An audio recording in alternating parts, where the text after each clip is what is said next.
항상 처음부터 시작하는 느낌이라서. 자, 지난 시간에 이어서 계속 해보도록 하겠습니다. 우선 판례 찾는 법인데요.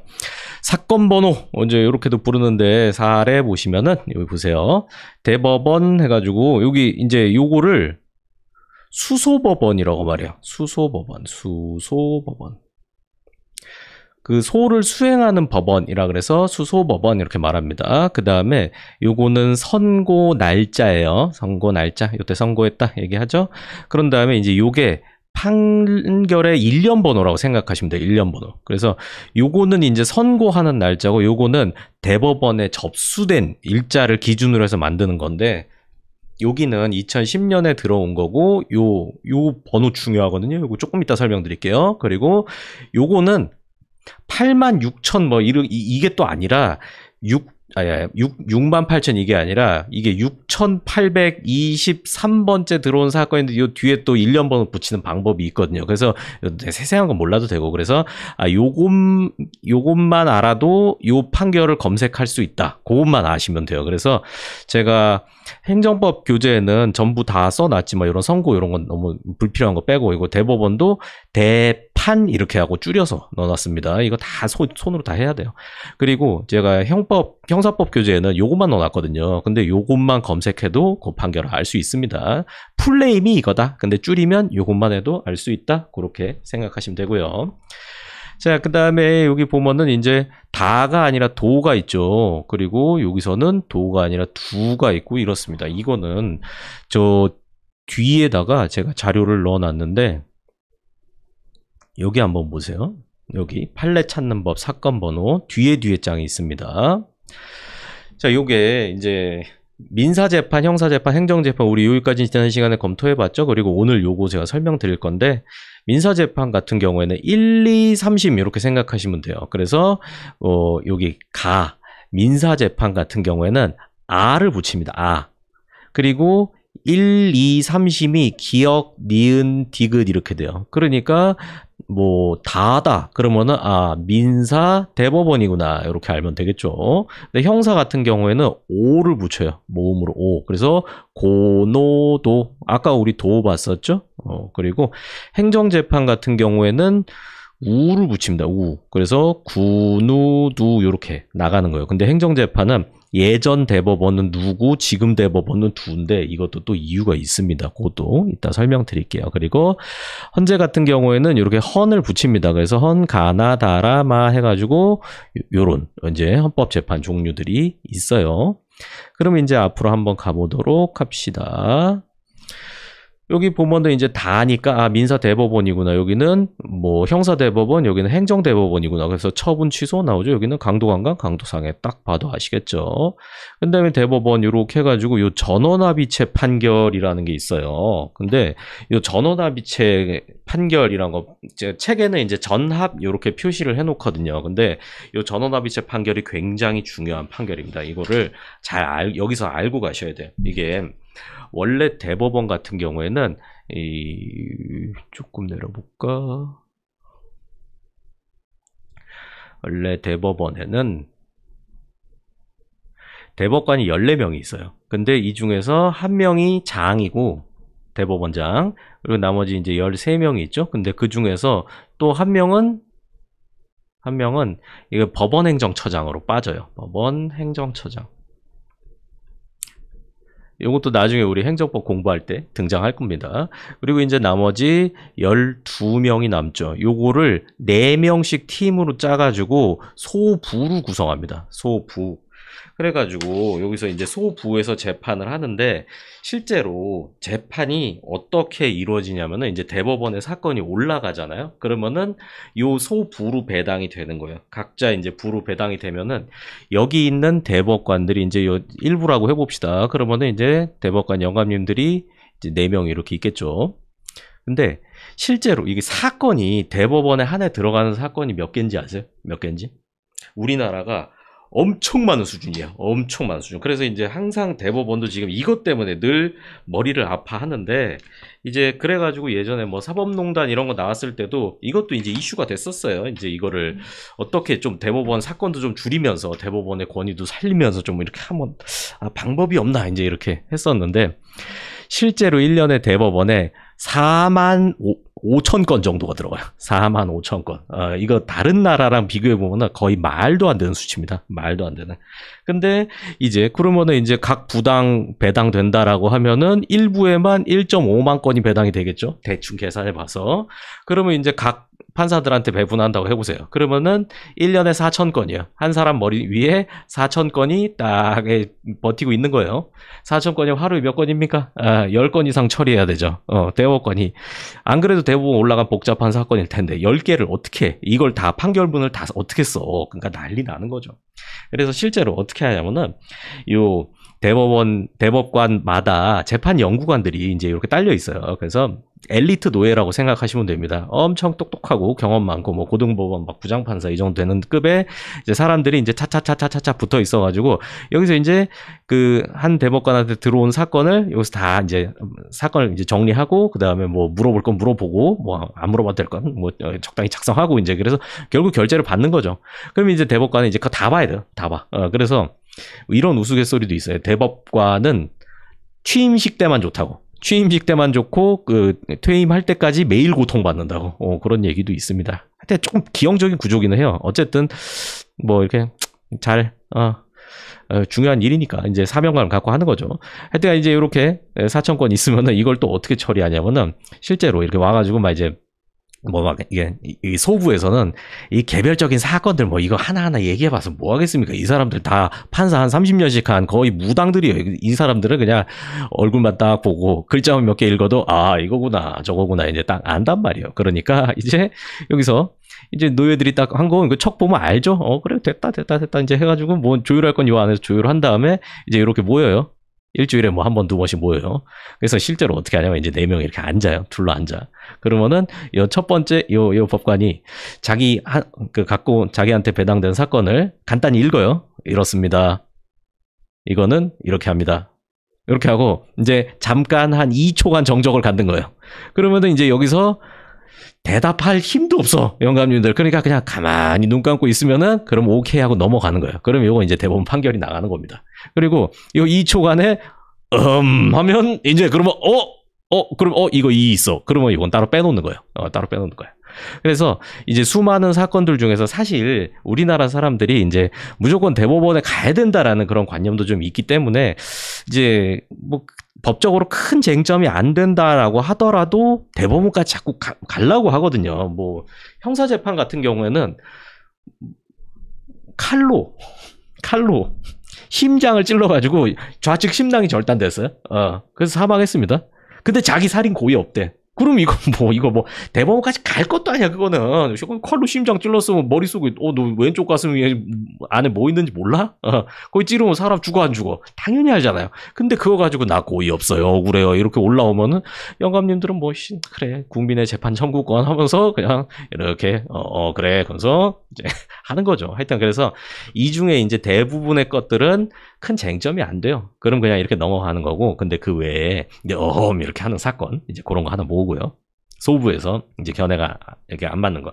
그리고 기존의 판례가 있었는데 그거를 바꿔야 될 만한 사건들. 이제 그것도 또 이렇게 모으고요. 그 다음에 이제 좀 중요 사건. 이제 뭐 시국적으로 이제 중요한 사건은 이제 이런 게 있겠죠. 그러면은 이런 걸 모아가지고 전원합의체라는 데로 회부를 합니다. 전원합의체. 이 전원합의체는 대법관의 3분의 2 이상이 이제 모여서 하는 건데 이때는 대법원장도 와요. 대법원장도 오고 그다음에 법원행정처장은 아예 재판에서 빠지니까 요 나머지 13명 중에 3분의 2가 모여서 이제 이렇게 하는 겁니다. 합의를. 그래서 이제 여기서는 이제 진짜 토의를 하는 거죠. 토의를 하고 뭐 여기서 제가 예전에 이제 어떤 대법관님이 그 인터뷰한 걸 봤는데 실제로 여기서 영감님들끼리 막 소리 지른대요. 당신 그 말 취소하세요! 그리고 막 하고 이제 막 그러면서 이제 진짜 싸운답니다. 그거 보니까 꽤 재밌겠는데? 막 이제 그렇더라고요. 하여튼 그래서 진짜 열심히 뭐 이제 한답니다. 막 그래서 자기 이제 할 말 다 하고 토론 다 한 다음에는 이제 표결에 붙이는 거예요. 표결에 붙일 때도 이제 투표할 때 이것도 또 이게 나름 정해놨어요. 대법관이 먼저 투표하면 어떻게 될 것 같아요? 아니, 대법원장이 먼저 투표하면 어떻게 될 것 같아요? 그러면은 약간 그쪽으로 쏠릴 수가 있겠죠. 이게 그 양반이 제일 권력이 세다 보니까. 그러니까 관행적으로 대법원장이 제일 마지막에 하는 거예요. 그리고 나머지 이제 짬순으로 해요, 이것도. 여기 법원은 짬 같은 거 엄청 중시하기 때문에 이제 짬순으로 타타타타 하고, 근데 이제 마지막 됐을 때 만약에 이제 이게 13명이 다 모였다. 근데 6대 6으로 나눴다. 그럼 이제 대법원장이 또 캐스팅 보트를 딱 쥐게 되니까 또 뭐 나름대로 뭐 그런 거죠. 하여튼 이렇게 해갖고 이제 다수 의견이 대법원 의견이 됩니다. 그리고 뭐 여러분 전원합의체 판결 가끔 보다 보면은 이제 소수 의견 이렇게 나와 있는 경우도 있는데, 실제로 여러분 시험에 소수 의견은 그 시험 범위가 아니라 가지고 그 소수 의견까지 출제하진 않아요. 이건 뭐 시험 범위라기보다는 거의 관행적으로 안 하는데, 가끔 이제 출제 위원들 중에 소수 의견을 대법원의 의견인 것 마냥 지문으로 하나 만들어서 끼워 넣는 경우는 제가 가끔 봤습니다. 근데 그렇게 하면 난이도가 꽤 올라가요. 왜냐면 소수 의견도 나름대로 이제 근거가 있고 타당하니까 대법관 영감님들이 이렇게 주장하는 거 아니겠습니까? 그래가지고 이제 그런 거 아주 가끔 나오는데, 근데 여러분이 뭐 제가 만약에 그거 진짜 중요하다라고 하면 그런 것도 설명드리고, 그리고 대부분은 다수 의견만 알면 되니까 그건 너무 걱정하지 마세요. 그런 거를 제가 다 걸러가지고 여러분 공부할 만한 판을 딱 짜가지고 여러분한테 전달을 해드리는 거니까, 여러분은 이런 게 있구나 생각하고 제가 주는 것만 잘하면 돼요. 주는 것만. 아까 합격자분도 와서 말씀하셨는데 두 문자 무조건 외워라 하잖아요. 외우면 엄청 좋다니까. 근데 안 해요. 여러분은 잘 하실 거라 믿습니다. 어쨌든 이제 전원합의체 판결 좀 설명드렸고요. 그리고 이제 여기 봅시다. 여기 보면 이제 도잖아요, 도. 이거 특정 범죄 가중처벌 등에 관한 법률 위반 배임. 이게 무슨 사건이냐면, 이중저당, 관련해가지고 예전에는 배임죄 유죄였는데 판례 변경해서 이제 배임죄 아니다라고 했던 사건인데, 여러분 알 필요 없고요. 그리고, 형사법 공부하시는 이제 분들이다 하면은 나중에 다 공부할 겁니다. 제가 정리해가지고 다 입에다 다 넣어드려요, 제가. 맨날 말씀드리잖아요, 제가. 이제 엄마 펭귄의 마음으로 제가 옴뇸뇸뇸뇸 씹어가지고, 한 다음에 이제 여러분 입속에다 이렇게 넣어드리면 얼마나 부드럽고 좋아. 잘 받아 드세요. 좀 혐의인가? 자, 그리고 이제 여기 봐요. 여기. 이건 도인데 이거 형상. 이거 뭐냐? 이거 숫자도 다르잖아요, 또. 이거 옛날식이거든요. 1955년이면 이거 엄청 옛날이잖아요. 여러분 부모님 태어나기 전인 경우도 있겠네요. 이게 어떻게 된 거냐면, 이제 요거부터 여러분의 상식 테스트를 한번 해봅시다. 요거는 좀 대답 좀 해보세요. 제가 그 채팅창 여러분 있잖아요. 이거 우리 지금 공부하러 왔으니까 공부 목적으로 좀 이렇게 중심으로 활용을 합시다. 여러분 뭐 이렇게 조금 이제 수업 듣는 것보다 좀 가볍게 하는 건 좋은데, 근데 여기 딴 사람들 좀 얼굴 눈살 찌푸리게 하거나 이제 그런 거는 지성인으로서 그리고 제 눈살도 찌푸리게 하지 마세요. 제 눈살도 그건 선은 넘지 마시고 이제 그렇게, 그러니까 여러분이 다 상식적으로 하시는 분들이라면 다 알 거예요. 저도 이제 굳이 막 이런 얘기 하고 막 사실 이런 게 통제하고 막 이제 좋지는 않잖아요. 그러니까 여러분이 다 상식을 갖추신 이제 지성인이시니까 거기에 맞춰가지고 우리 다 같이 재밌게 공부할 수 있는 그런 구도를 좀 여러분들께 부탁드립니다. 그리고 이제 광고쟁이 오늘은 누가 올라나 모르겠네. 오늘은 하여튼간 그렇습니다. 그거는 이제 차단해야겠죠. 자, 어쨌든 요거 2019 요거서부터 한번 생각해 봅시다. 2019니까 2019년이겠죠. 근데 2019가 언제부터 2019인가 그거 한번 생각해 보세요. 이거 아세요? 언제부터 2019인가? 언제부터? 2019년. 지금 2022년, 뭐 내년 23년 이렇게 되는데 이거 언제부터요? 언제부터? 이때부터잖아요. 서기 해가지고 이렇게 하는 게 이제 그 예수님이라고 해야죠.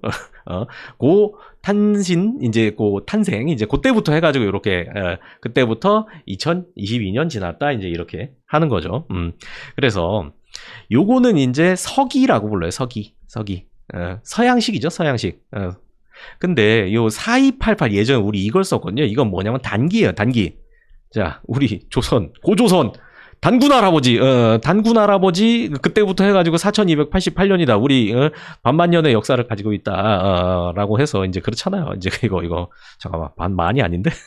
그래서 4288 이제 이거는 단기였는데 요 단기를 쓰다 보니까 글로벌 트렌드랑 너무 안 맞잖아요. 그래서 바꾼 거예요. 70년도에 야 이거 좀 맞추자. 그래서 이제 2020년 뭐 이제 이런 식으로 바꾸게 됐죠. 그러면서 여기도 보시면은 형은 형사, 상은 상고심. 삼심 그렇게 됩니다. 여기 딱 나오죠. 자, 근데 밑에 고등법원 보면요, 이제 여기는 나니까 니은 고등법원이구나, 2심이구나, 그리고 아니까 민사구나, 손해배상 딱 떨어지죠. 노니까 요거는 행정사건, 아예 행정사건이 아니라 형사사건이고요. 그 다음에 이게 행정사건, 처분부여 확인, 처분요 보이시죠? 서울, 대구, 부산. 그 다음에 이제 춘천, 강릉지원, 순천지원, 뭐 행정법원 이렇게 해서 여기는 이제 구 이렇게 나옵니다. 이제 합은이고 합의부고 합의부 말고 단독 판사가 또 하는 경우도 있습니다.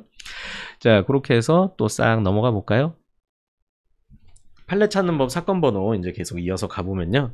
여기 헌재예요, 이번에는. 이제 헌법재판소인데 여기는 헌마, 아까 살짝 보셨죠? 상세한 거는 또 조금 있다가 제가 헌법 소송할 때 그 세부적인 내용 또 설명드릴게요. 변호사법 위헌 확인.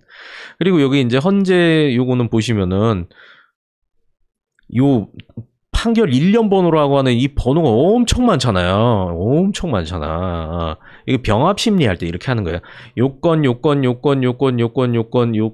다 똑같은 법에 대해서 위헌 결정해달라, 위헌 심사해달라라고 들어온 거예요.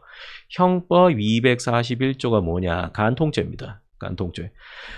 요 사건을 통해서 간통죄는 이제 합헌이었다가 위헌으로 바뀌게 됐습니다. 그래서 간통 많이 하셔도 된다라고 하면 큰일 나죠. 그래서 여러분은 이제 대부분 미혼이실 테니까 남의 여자나 남의 남자 건드렸다간 큰일 납니다. 그래서 이거 간통이 형사상으로 처벌되지는 않지만 여전히 민사상 손해배상 대상이고 이혼 사유가 되기도 합니다. 그러니까 여러분이 배우자 있는 누군가와 뭐 이제 성관계를 했다라고 하면은 그 상대방 배우자한테 손해배상 청구 당할 수 있죠.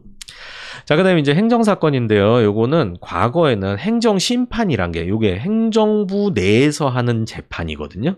요걸 반드시 거쳤어야 됐어요. 그래서 실제로 어떻게 하냐면은 1심, 2심, 3심 요렇게 올라가는데 1심은 행정심판을 하고 2심부터 사법부로 왔어요. 근데 사법부에서 이제 고등법원에서 2심하고 대법원에서 3심하고 이렇게 했는데 이제는 이제 요게 바뀌었습니다. 여기 현재 보시면은 이제 1심 사법부에서 1심부터 다 하는 거예요. 그래서 여기는 전부 다 소송으로 여기는 지방법원, 고등법원, 그 다음에 대법원 이런 식으로 올라가게 됩니다. 그래서 여기서 여러분이 아셔야 되는 거는 이 예전에 이렇게 바뀌기 전에는 대법원이 누로 찍혀 나왔어요. 근데 현재는 대법원이 두로 찍혀서 나오죠. 그러니까 이거는 여러분 처음 공부할 때는 뻔히 봐도 몰라요. 이게 뭔가 싶고 지금 여기에 신경 쓸 정신이 남아있질 않아요. 딴 것도 어려워 죽겠는데 글자 폭탄에다가 막. 근데 이제 이거는 언제쯤 보이냐면 여러분 한 3개월에서 5개월 정도 공부하고 나면은 이건 누인데 이건 두네? 뭐 이제 그때 이게 나오거든요. 그래서 그거를 이제 미리 설명드리는 겁니다. 그렇게 뭐 이제 요거 결정적인 건 아니고 이제 요런 세세한 것들도 다 이제 이유가 있다라는 거 말씀드리는 거고요. 자, 그럼 다음에 이제 뒤에 여기 가면 이제 사건 번호 판례 찾는 법 요거는 아까 제가 말씀드렸죠. 그 다음에 우리 지난 시간에 안 했던 헌법재판으로 좀 돌아가 보도록 하겠습니다. 헌법재판.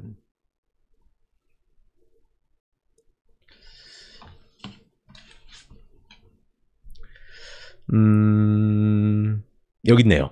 여기 찾아서 와보세요. 페이지 수가 없구나. 4. 헌법재판 심판.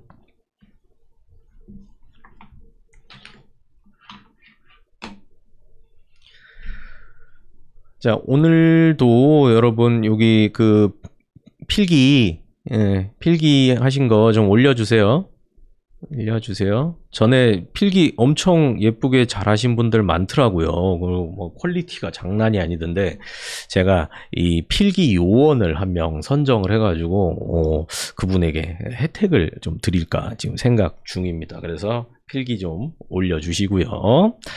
자, 그리고 요거 제가 말씀드렸나요? 이제 수강료 아까 정신없어서 제가 말하려다가 이제 역시 수강료는 후기 써주세요. 수강료 후기 제 네이버 카페에 써주시고 그 다음에 좀 이제 플러스 중요한 얘기 하려니까 왜 이래. 다른 카페나 아니면은 커뮤니티에다가 여기다가도 글 써주시면 아주 감사하겠습니다. 도와주세요. 자, 이제 헌법재판 가보도록 하죠. 의의는 헌법재판소가 헌법에 반하는 법률 조항이나 공권력 행사를 바로잡는 재판입니다.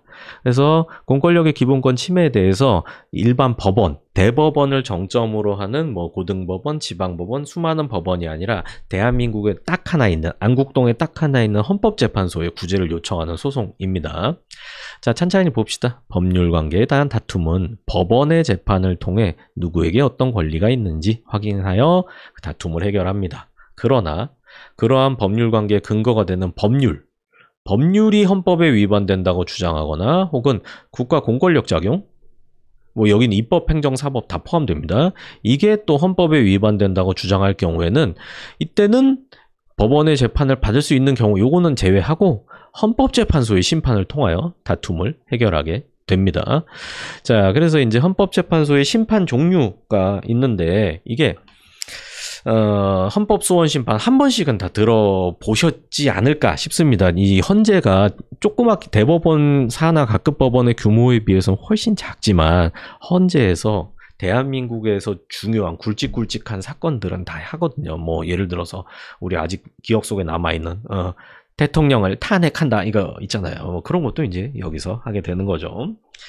자, 헌법소원 심판하고 위헌법률 심판은 제가 이 다음 페이지에서 상세히 설명드릴 거니까 여기는 간단하게 설명을 지금 해드릴게요. 탄핵 심판은 어떤 거냐면 이 징계 처분하기 어려운 고위공직자를 파면하는 절차예요. 그러니까 이제 여러분이 구급으로 들어간다라고 하면 아우 징계 때리기 쉽지 그냥 위원회만 열어가지고 야 매우 쳐라 그런 다음에 보내 파면 해임 이제 이렇게 결정하면 되는데 근데 대통령 어떻게 법관은 어떻게 이제 그렇게 되니까 그런 고위공직자들에 대해서 이제 그 파면하는 거를 헌법재판소에서 하게 되는 겁니다. 그래서 이제 예전에 이제 저 처음에 대학 갔을 때만 해도 설마 이게 있겠어 했는데 이제 바로 있었죠. 이게 해가지고 당시 노무현 대통령 이제 그 국회에서 탄핵 심판 그걸 제청을 해가지고 법원에 갔는데 법원에서 당시에는 기각했어요. 이게 노무현 대통령의 이제 행위가 그렇게 바람직하지는 않지만 그래도 대통령에서 끌어내릴 정도의 헌법 위반은 아니다. 이제 이렇게 해가지고 직무 정지되고 당시에 국무총리가 대행하다가 그러다가 다시 딱 등장하고 이제 이렇게 했었죠. 그럼 이제 또 피해 숙청을 하고 막 이제 뭐 그렇게까지는 안 했고요. 하여튼 이제 그 다음에는 이제 우리 또 기억 속에 남아 있는 이제 우리 오늘 그림이 잘 나와야 될 텐데.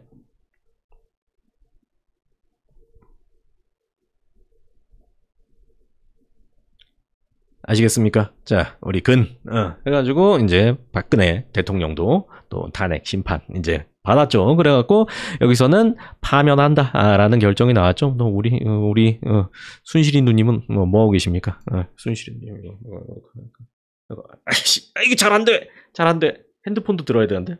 자, 어쨌든 하여튼간 이제 탄핵 심판은 요런 걸 하는 겁니다. 그 다음에 정당해산 심판은 뭐냐면요. 이게 민주주의부터 출발을 해야 돼요. 민주주의라는 거는 이 정당 제도가 뒷받침이 됩니다. 국민의 의사를 결집할 수 없는 이제 정당제도.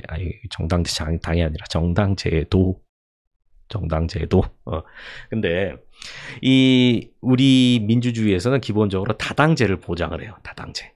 최소한 당이 2개 이상은 있어야 된다. 이제 이겁니다. 이게 왜 중요하냐면 북한도 민주주의거든요. 북한도 인민민주주의공화국 이제 이렇게 하잖아요. 그런데 북한은 당이 하나예요. 노동당 하나밖에 없어. 그러니까 노동당의 일당 독재 체제를 이제 구축하고 있잖아요. 그러니까 거기는 민주주의라고 사실 말하기는 굉장히 부끄럽죠. 민주주의 내세우는 것들이 하여튼간 내가 제일 그래. 어쨌든 이 민주주의라는 게 국민의 의사대로 국가 운영을 하는 건데 국민의 의사를 정당이 중간에서 결집해가지고 이제 그거를 국가 의사에 반영하는 그런 역할을 하니까 이 정당의 위치는 되게 특이해요. 이게 약간 공익적이기도 하면서 사익적이기도 한 이제 그 중간에 이렇게 있는 겁니다. 자, 그리고 이제 이 민주주의의 장점은 뭐냐면은 어떤 견해든지 다 이제 받아들일 수 있는 그런 다원적 민주주의 이제 요거를 지향을 하는데 그래서 뭐든 해도 돼요. 뭐든 해도 돼. 이제 뭐 엄청 보수부터 엄청 진보까지 이제 이렇게 해가지고 다 의사를 개진하고 자기 생각과 비슷한 사람을 모아가지고 세력을 만들 수 있도록 다 보장을 하고 있어요. 그러니까 아주 전형적인 예가 여러분 그거 아시죠? 국가혁명 배당금당 그 경영이 형님 있잖아요. 경영 허본좌 내 눈을 바라봐. 이제 이분도 보세요. 우리가 이분을 보면은 약간 반 개그맨이 아닌가 약간 이런 느낌이 들잖아요. 본인도 이제 그런 컨셉을 이렇게 잡고 이렇게 하고 계신데. 근데 이분 당명도 대단하잖아요. 원래 국가혁명당이었거든요. 그런데 이제 내가 대통령 되면은 국민한테 배당금 주겠다라고 하면서 거기다 집어넣은 거예요. 국가혁명 배당금당 이렇게. 그리고 거기 이제 시그널도 그 공중부양하는 자세 그거 있잖아요. 이게 발해가지고 이제 요렇게 했는데 막 웃겨. 근데 이런 분도 정당을 만들고 이제 정치에 참여할 수 있도록 우리는 열려 있단 말이에요. 그러니까 여러분도 할 수 있어요. 여러분도. 그런 겁니다. 실제로 지난 총선에서 전국의 후보를 제일 많이 낸 당이 여기에요. 국가혁명 배당금당. 근데 뭐 내세운 후보들의 면면을 보니까 화려하더라고요. 아주 그냥 이게 막 짱이더라고. 하여튼간 하여튼 민주주의가 그렇습니다. 그런데 문제는 뭐냐면 민주주의에서도 받아들일 수 없는 게 딱 하나가 있어요. 바로 민주주의 체제를 부정하는 그런 주장은 받아들일 수가 없습니다. 이건 방어적 민주주의다 이렇게 이야기를 하는데 그래서 이제 최근에 이건 뭐 그렇게 오래되진 않았습니다. 10년 이내에 있었던 일이에요. 이 통합진보당이라는 데가 있었어요. 통진당, 통합진보당. 이제 여기에 이제 대표가 이제 리석기 의원이었습니다. 이지만 이제 리라고 불러드려야 돼요. 석기. 그래서 이제 이분이 이제 뭐 국회의원이 되고 이제 그렇게 해서 통합진보당이 나름대로 국회의원 의석수도 2석인가 이제 이렇게 가지고 있었는데 이제 이쪽으로 해야겠네. 이쪽으로 여기 있어요.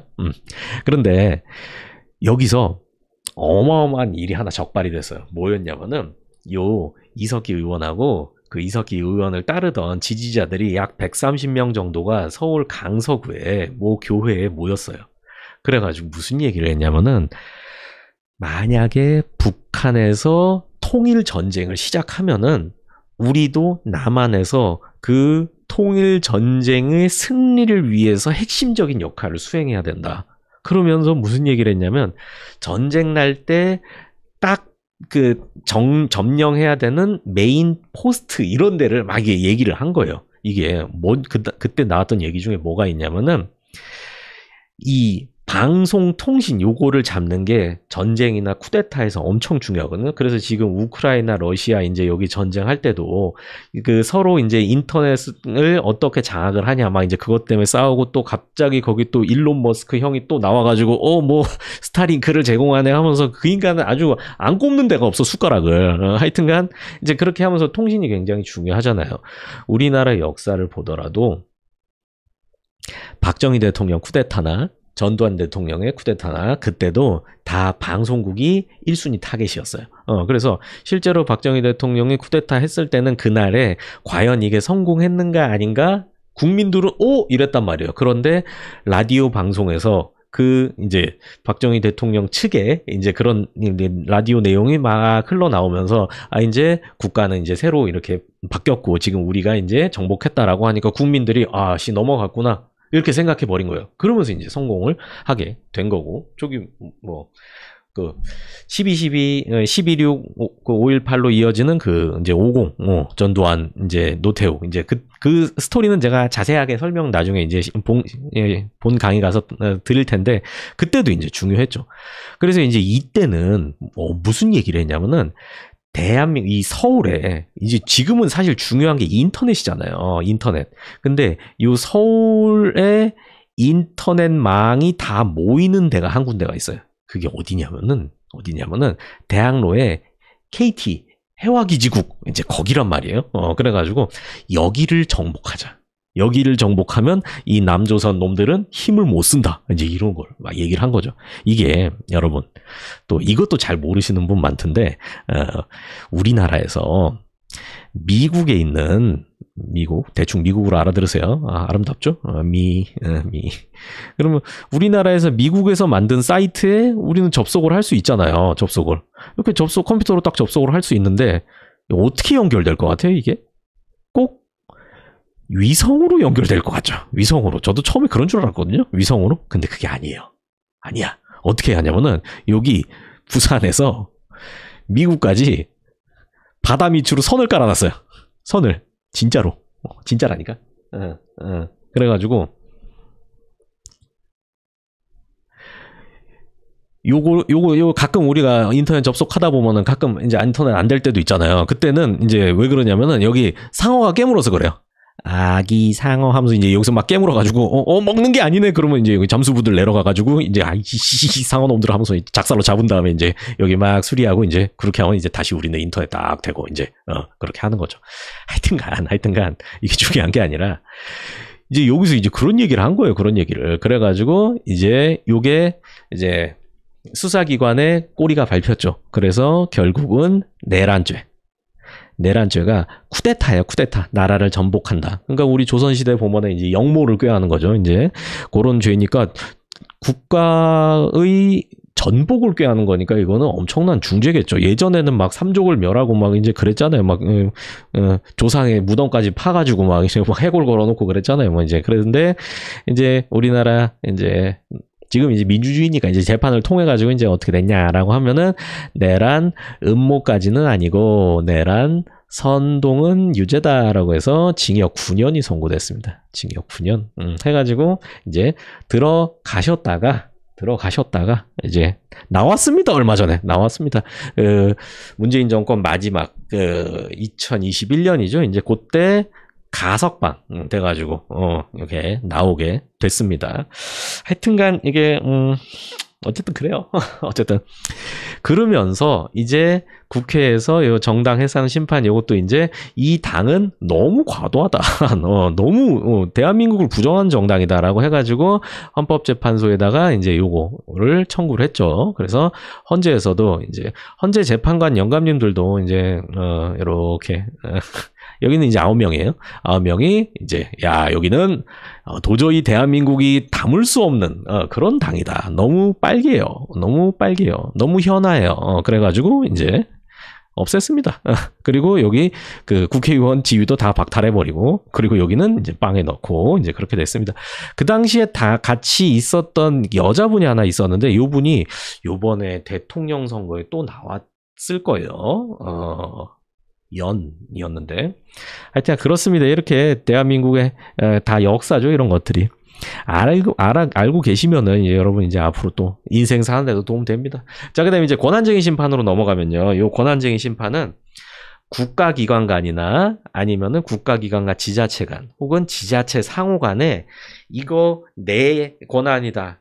네 권한이다. 다툼이 있을 때 그 분쟁을 헌재에서 결정해 주는 거. 그걸 이제 권한쟁의 심판이라고 합니다. 뭐 대표적인 게 어떤 게 있었냐면은 국회의원하고 국회의장하고 붙은 경우도 있어요. 그러니까 국회의원들은 일부 국회의원들은 막 어떤 사안에 대해서 반대 막 하는데 국회의장이 가결되었음을 선포합니다. 땅땅땅 하고 끝내버려요. 그러면은 야씨 하면서 이제 이렇게 하는 거죠. 그 다음에 또 이거 권한쟁의 심판 많은 게 뭐냐면은 이제 지자체 간 싸우는 것들. 예전에 서울시랑 강남구랑 싸운 적이 있어요. 서울시랑 강남구랑 이제 쓰레기 처리 관련해서 사실 쓰레기도 이슈잖아요. 여러분 쓰레기 엄청 많이 버리잖아요. 뭐 저는 안 버리는 것 같지만 저도 많이 버립니다. 그러니까 이제 서울시에서 이제 요 강남구에다가 이 조례에 따라서 니네 수수료 좀 많이 내라. 그러니까 강남구 돈도 많으면서 싫어. 그래가지고 이제 싸웠는데 헌재가 야 이거 서울시 승 해가지고 이제 강남구 깨갱 하고 이제 돈 내고 이제 이런 거 있습니다. 그 다음에 뭐 지자체들 뭐 예전에 당진군 여기 충청도 사시는 분도 오셨나요? 당진군하고 평택시하고 제방 전쟁이라고 불렀는데 이제 어디까지가 내 땅이고 어디까지가 네 땅이냐. 그러니까 만약에 당진군 관할의 바다다라고 하면 당진에서 이제 허가도 내주고 당진에서 세금도 부과할 수 있는 거고요. 평택시 관할이다. 그러면 평택에서 할 수 있잖아. 그러니까 둘이 붙었어요. 둘이. 이거 저 경상도에도 또 있었는데 어디였지? 진해시하고 붙어 있는 게 어디예요? 부산에 강서구. 강서구. 서울 강서구 말고 진해 강서구. 이제 여기서 또 이제 얘들끼리 또 싸우고 이제 막 그런 게 있었는데 요거는 또 여러분이 알아두실 게 행정법 강론 공부하셔야 되는 분들은 이제 요게 연관이 돼요. 행정법 이제 그 강론의 지방자치법에서 요런 지자체 간의 관할 싸움, 땅 싸움 같은 경우에는 이 규정을 마련해 가지고 요거 이제 대법원 관할이다. 이제 요렇게 바꿨습니다. 그거는 이제 우리가 강론 가서 공부를 하게 될 거예요. 어쨌든 지자체들끼리 붙으면 그러면 그거를 뭐 법원이나 헌재가 이제 나서 가지고 재판을 해준다라는 거 이제 그 감만 있으시면 됩니다. 그러면 넘어가 보죠. 위헌법률 심판. 자, 이거부터 봅시다.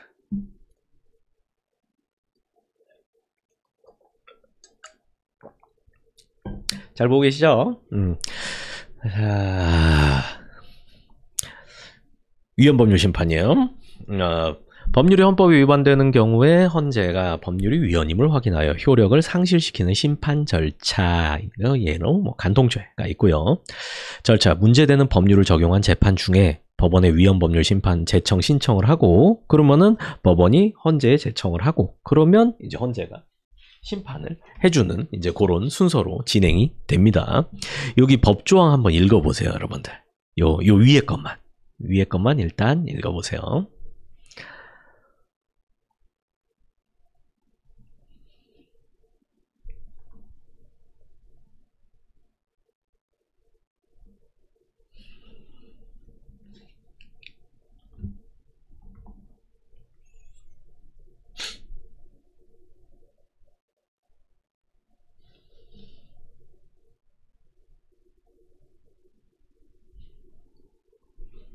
보셨죠? 자, 그러면은 이제 우리가 공부를 좀 해보도록 합시다. 위헌 법률 심판이에요. 자, 그러면 이제 보세요. 이렇게 갑이랑 을이랑 이제 둘이 사랑을 해요. 근데 이제 둘 다 따로 배우자가 있어요. 그러면 이 사랑은 이제 간통이죠, 간통. 간통에 들어가려면은 성관계를 해야 됩니다. 손만 잡아서는 간통은 아니에요. 간통은 해야 돼. 그래서 했다.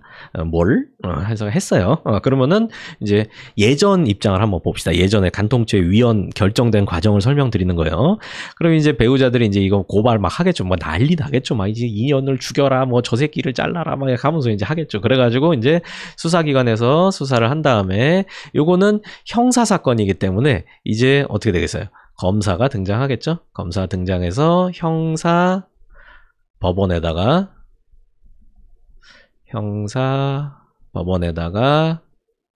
기소를 하게 됩니다. 공소제기, 기소.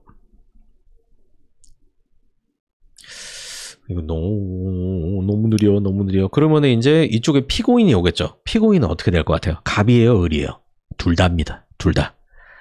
잘 됐죠, 뭐 사랑하는데 둘이 손 꼭 잡고 이제 오랏줄에 묶여가지고 이제 자기 막 하면서 이제 이렇게 하겠죠. 이제 그러면은 여기서 이제 각 배우자들이 이제 전현 저 새끼 하면서 막 이제 쳐다보고 있겠죠. 이제 하면은 이제 이렇게 재판을 하는 거예요.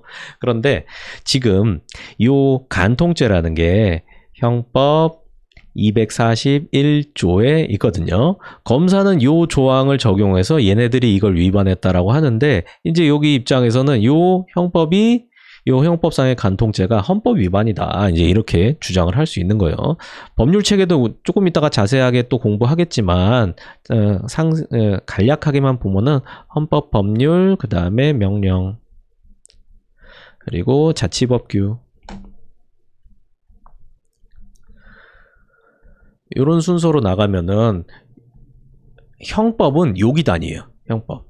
근데 헌법에 보면은 이제 여기들이 주장하는 게 뭐겠어요? 뭐 행복추구권 이제 이런 게 있겠죠. 행복추구권. 나는 지금 내 와이프랑은 행복하지 않아. 내 남편이랑은 행복하지 않아. 근데 우리 오빠랑 우리 자기랑은 너무 행복해 하면서 이제 행추를 주장하겠죠. 뭐 딴 것도 또 이제 있어요. 어쨌든 이제 헌법상의 행복추구권에 요 형법의 간통죄가 위반되다. 이제 이렇게 주장을 하는 거죠. 그러면은 요 시스템이 어떻게 되냐면 이 법률의 위헌 여부는 일반 법원에서 재판 못하고 헌법재판소로 보내야 돼요. 그러면은 이제 여기서 위헌 법률 심판을 제청해달라고 신청을 합니다. 위헌 법률 심판 제청 신청을 해요. 검사도 할 수 있어요. 검사도 기소를 하면서도 이 적용법이 위헌이다라고 뭐 할 수도 있죠. 그럼 이제 법원에서 스스로 하는 게 아니라 이 사건을 헌재에다 보냅니다. 헌재. 그럼 이제 헌법재판소에서는 여기서는 당사자 부르진 않아요. 엔간하면 부르지는 않고 그냥 보통 서류로 이렇게 하는데 여기 뭐 청구인이 있고요. 그리고 이제 피청구인이 있겠죠.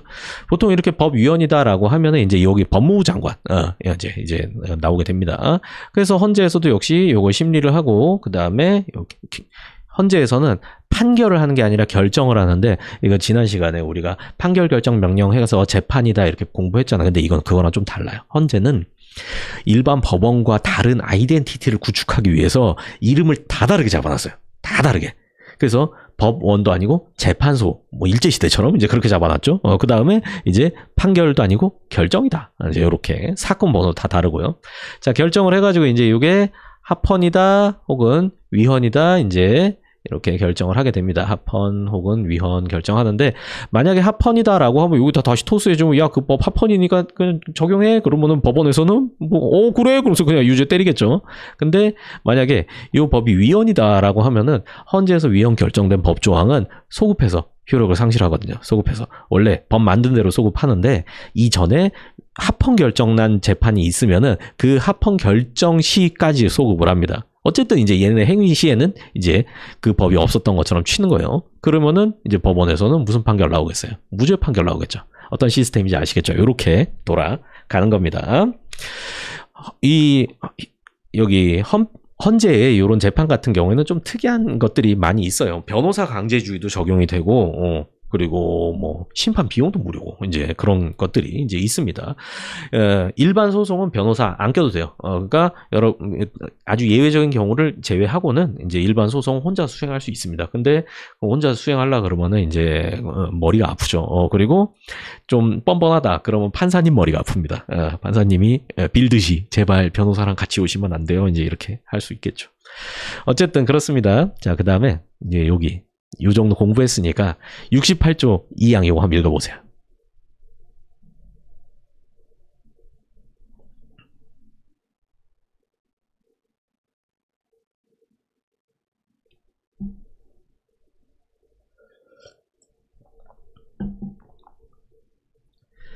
보셨죠? 이게 어떻게 된 거냐면 만약에 여기서 이제 재청 신청 이거 위헌이라고 생각하니까 헌재 심사 좀 보내주세요. 그러면 법원에서 하는 게 여기 재청이거든요. 위헌, 재청. 여기는 재청을 신청할 수밖에 하는 것만 가능하고요. 근데 법원에서 카트할 수 있어요. 야, 짐이 보니까 이것은 합헌이노라. 보낼 필요도 없다. 라고 하면은 여기서 이제 휙휙 되면서 그럼 내가 한다 하면서 하는 게 68조 2항이에요. 그래서 이게 위헌심사형 헌법소원이라고 부르는 겁니다. 헌법소원에는 조금 이따 공부할 권리구제형 헌법소원도 이제 있습니다. 자, 그러면은 이제 이렇게 되고요. 위헌법률 심판하고 우리 시간이 50분인데 조금만 더 합시다. 조금만. 헌법소원 여기까지만 하고 딱 쉽시다. 아까 시작할 때 조금 늦었죠. 자, 그래서 이제 세 번째 보시면 헌법소원 심판이에요. 여기는 핵심이 권리구제형 헌법소원입니다. 권리구제형. 자, 공권력의 행사, 불행사로 기본권이 직접 침해된 경우에 헌법재판소가 그를 취소하거나 위헌임을 확인하는 그런 절차를 말합니다. 자, 예를 들어서 시위대에 대한 물대포 발사, 이제 혼합살수차 사용 이제 요 사건이 있는데, 요 살수차 이제 시위대에다가 물 뿌리잖아요. 물, 뭐 이렇게 막 이게 해산 명령 했는데 안 하면 이제 물리력을 사용한단 말이에요. 근데 뭐 가가지고 막 칼로 찌르고 뭐 이제 때리고 이제 그러면 안 되니까. 하긴 해요. 하긴 해요. 몰래 하긴 하는데, 이제 그러면 안 되니까 물을 뿌리는데, 경찰에서 또 아이디어를 낸 거예요. 그냥 물 뿌리니까 사람들이 막 물 맞으면서 막 이러고 있단 말이야. 그러니까, 아씨, 안 되겠는데? 해가지고 누가 아이디어를 딱 냈어요. 야, 물에다 뭐 타자. 그래가지고, 뭐 타면 셀 것 같아요. 뭐 타면. 물에다 뭐 타면. 최루액을 탑니다. 아, 장난 아니죠. 하여튼 그래서 이제 그 혼합살수차 그거예요. 자, 절차는 기본권 침해 당하면 이제 헌법소원 청구해가지고 헌재의 심판, 이제 이거는 집행이 필요가 없습니다. 자, 헌법소원과 행정소송의 관계 일단 보시면요. 공권력 작용 중에서 행정소송의 대상이 되는 것, 이거는 행정소송으로 해야 돼요. 그리고 그 외의 경우만 헌법소원을 청구할 수 있도록 하고 있어요. 그러니까 공권력 행사에 대해서, 공권력 작용에 대해서 행정소송도 가능하고 헌법소송도 가능한데 영역을 나눠놨어요. 그래서 헌재 입장에서는 우리가 최후의 권리구제 기관이니까 법원, 뭐 행정법원 등의 법원에서 권리구제 받을 수 있는 거 그쪽 가서 하고, 거기서 도저히 안 되는 거 그것만 우리가 심사해 준다라는 거. 그게 이제 제일 중요한 게 요 보충성 이제 요건 이제 그렇게 됩니다. 근데 또 여기서 아까 봤던 권한쟁의 심판 같은 경우에는 또 좀 달라요. 권한쟁의 심판은 헌재할 거 먼저 정해져 있고 헌재에서 안 하는 것만 법원에 튀어나와요. 언제? 그러니까 요건 참 이제 공부하면 할수록 복잡한 거죠. 하면 할수록. 자, 그 다음에 이제 요것도 한번 봅시다. 법률에 대해서도 헌법소원이 가능한데, 위헌적인 법률이 재판에 전제가 된 경우에 위헌법률 심판 전제하고, 심판 청구하고, 위헌적인 법률이 기본권을 직접 침해하면 권리구제형 헌법소원을 청구한다. 이런 쟁점이 있는데, 처분적 법률이다라고 해서 요거는 조금 이제 어려운 내용입니다. 제가 이제 요런 거는 그냥 이런 게 있구나 지금은 그 정도 공부하시는 게 좋아요. 기본권 침해 직접성 이제 이런 것도 정리를 해놨습니다. 자, 보면은 이제 68조 1항 한번 읽어보세요.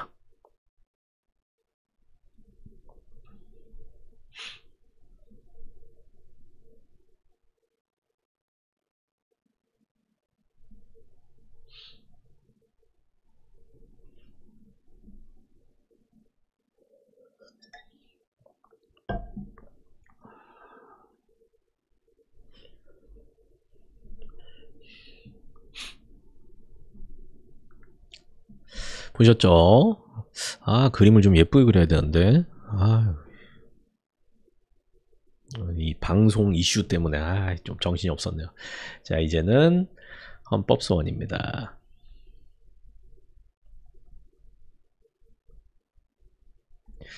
헌법소원 같은 경우에는 이제 국가 등 이렇게 해가지고 이렇게 약간 찍어 누르는 느낌이에요. 찍어 눌러. 공권력의 행사나 경우에 따라서는 행사를 해줘야 되는데 안 해주는 불행사, 이제 이런 경우가 있을 수 있습니다. 그럼 이제 국민 갑이 그로 인해서 나의 기본권, 헌법상 권리 이렇게 생각하시면 돼요. 기본권이라 그러면은 헌법 얘기하는 겁니다. 나의 기본권이 이제 침해를 당했다라고 이제 판단이 되면은 이제 갑이 역시 또 헌재에 가는 거죠. 헌법재판소에다가 이제 헌법소원을 심판을 청구하는 겁니다. 이렇게 헌법소원, 여기서는 이제 소재기가 아니라 또 심판 청구 이렇게 표현을 합니다. 근데 이 심판 청구, 행정심판 청구랑 또 다르니까 이거 아이덴티티를 위해서 이름 다 바꿔놓은 거예요. 이제 갑이 있겠죠.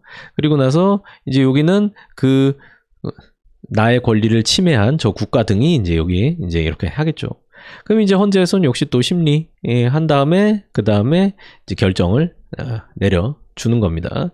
그래서 야 이거 합헌이다 문제 없다 뭐 야 이 정도는 네가 참아라 야, 네 잘못했네 뭐 이제 이렇게 할 수도 있고 그 다음에 야 이거 헌법 위반된다 야 이딴 거 하지 마라 이제 이렇게 나올 수도 있겠죠. 위헌 이렇게 결정될 수도 있어요. 그리고 이 헌법재판에서도 우리 전에 공부했던 것처럼 각하도 있습니다. 각하 헌법재판도 요건이 막 복잡하니까 이제 그러니까 각하되는 경우가 꽤 많습니다. 그러면 이제 자 합헌이면 뭐 잘했으니까 문제 없는 거고 위헌이다라고 하면 이제 어떻게 되냐면은 이 아까 보세요. 물대포 쐈는데 내가 시위를 막 하고 있어요. 그런데 갑자기 경찰이 물대포를 쏘는데 물대포 안에 막 초료액 넣어놔가지고 막 눈도 못 뜨고 정신도 못 차리겠고 기침 콜록콜록 하다 보니까 내가 제대로 시위를 못 해하고 말도 못 했어요. 근데 우리 국민에게는 표현의 자유가 있거든요.